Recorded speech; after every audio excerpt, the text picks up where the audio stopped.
आदेश दे देते हैं कि गोरा कि आज फिर से मेरे लिए तूने भांग लेके आनी है, भांग घूटनी है और फिर मुझे अपने हाथों से पिलानी है। आदेश मानकर गोरा माँ चल देती है पहाड़ों में। कुछ सखी सहेलियां मिल जाती है लक्ष्मी माँ और उनके साथ सखी सहेलियां। गोरा बातों ही बातों में भूल जाती है। जब याद आता है तो कैसे अपनी सखी सहेलियों से क्या कहती है, आइए सुनते इस भजन के माध्यम से बताया।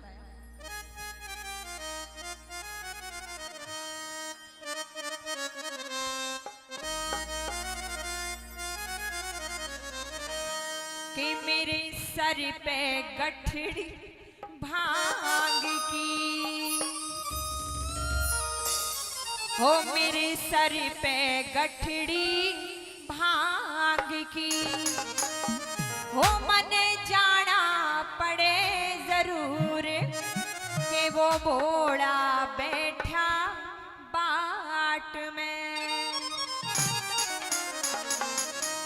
हो मेरे सर पे गठड़ी भांग की, मेरे सर पे गठड़ी भांग की, मने जाना पड़े जरूर घोड़ा बैठा बाट में।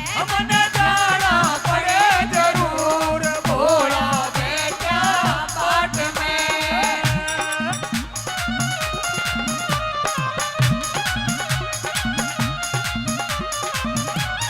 जय हो।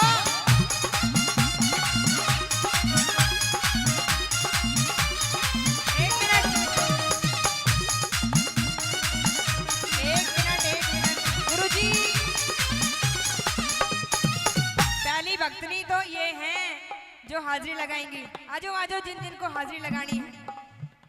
एक साल में कैमरे में सामने आ जाओगी, होगी। इस जागरण की लेडीज बहुत भगतनी है। आइए गुरुजी, 1 2 3 4।